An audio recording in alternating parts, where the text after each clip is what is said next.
D'abord, c'est la suite logique d'une position que nous avons adoptée, qui est de dire que nous, on peut servir notre pays sans pour autant être membre des organes de la transition. C'est pourquoi au moment de la mise en place du gouvernement, nous avons dit qu'on doit avoir un gouvernement qui ne serait pas trop politique. Parce qu'aujourd'hui, nous sommes dans une phase transitoire. Et c'est les partis politiques qui vont concourir pour avoir le pouvoir. Donc on a dit d'attendre l'organisation des élections pour pouvoir venir avec un programme. Et quand vous allez gagner en ce moment, les politiques allaient continuer à gouverner. Maintenant, le CNT dans sa forme actuelle, la manière dont ça a été présenté, c'est comme si on demandait aux partis politiques de postuler. C'est comme un avis à manifestation d'intérêt. Et nous, au niveau du parti, nous avons toujours dit que nous ne sommes pas demandeurs de postes. Si on nous sollicite officiellement, on peut accepter parce que le pays a jugé nécessaire qu'ils ont besoin de tel talent du parti élément. En ce moment, on peut accepter.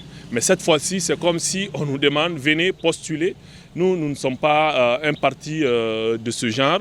Nous estimons que nous pouvons faire beaucoup d'actions, nous pouvons poser beaucoup d'actions durant cette transition qui peuvent être utiles à la nation sans pour autant être membre du Conseil national de la transition. Nous continuons à faire nos projets pour aider les Maliens. Nous continuons à veiller aussi sur la transition parce que nous pensons que forcément, ce n'est pas parce qu'on est du Conseil national de la transition qu'on ne peut pas critiquer l'action du gouvernement. On peut critiquer ce qui n'est pas bon. On peut apprécier ce qui est bon, bien étant en dehors du Conseil national de la transition. Donc aujourd'hui, le parti a décidé de ne pas postuler tout simplement pour ces raisons-là et nous allons continuer très sereinement à aider, à assister notre pays parce que notre seule démarche, notre unique démarche, c'est pour le Mali, uniquement pour le Mali. Partout où on peut le faire, que ce soit dans le CNT ou pas dans le CNT, dans le gouvernement ou pas dans le gouvernement, nous agirons uniquement pour le bien-être de nos compatriotes. Donc cette décision est mûrement réfléchie et elle est cohérente en fonction de ce que nous avons dit par le passé depuis le début de la transition. On est au début.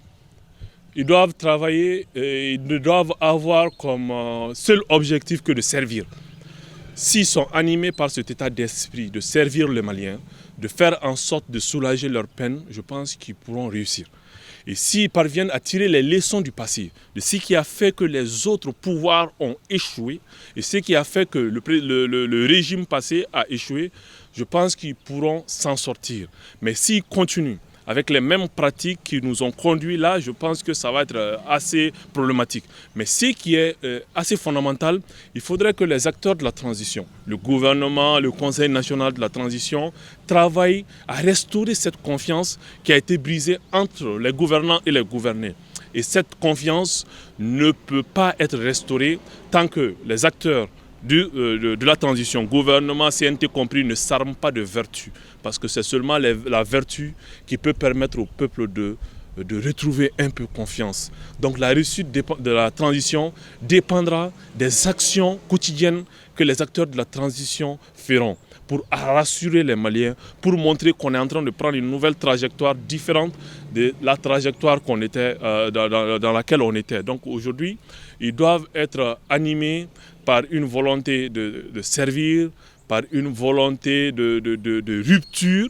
Et quand ils parviendront à faire ça à travers l'exemplarité, je pense qu'ils vont réussir. Mais s'ils ne parviennent pas à faire ça, ça sera triste pour le Mali, mais ça va être un échec et nous ne le souhaitons pas. Nous souhaitons tous que la transition puisse être apaisée, que la transition puisse réussir pour qu'on puisse avoir un état normal dans quelques mois. Bon, pour moi personnellement, ça devait être le premier travail du gouvernement de la transition. Dès les premières semaines, ils auraient dû organiser une conférence sociale.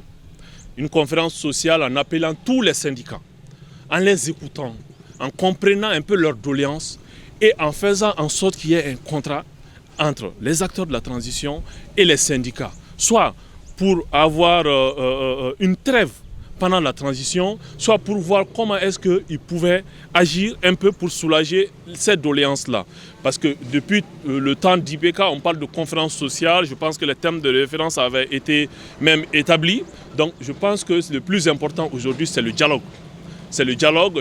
Malheureusement, le début, ils ne l'ont pas fait. Les uns et les autres ont déposé les préavis de grève, mais je pense qu'encore, ils peuvent organiser cette conférence sociale, ils peuvent faire appel aux syndicats, discuter et montrer un peu le bien fondé de leur mission. Parce qu'aujourd'hui, peut-être qu'ils n'ont pas compris les missions de la transition. Si les acteurs de la transition expliquent eux-mêmes leur mission, nous pouvons faire ça, nous ne pouvons pas faire ça, mais ça, on peut le noter et on le met pour un président qui sera normalement élu. Mais tout va dépendre du dialogue qu'ils vont entamer entre eux. C'est important de dialoguer, c'est important de se mettre d'accord parce qu'aujourd'hui le pays traverse un moment très difficile et les uns et les autres doivent faire des efforts et au niveau du gouvernement et au niveau des syndicats pour qu'ensemble on puisse se donner la main et sortir notre pays de cette crise-là et qu'on puisse entamer véritablement le chemin de la prospérité et du bonheur du peuple malien. Le mot de la fin, c'est d'appeler tous les acteurs politiques, tous les Maliens au sursaut,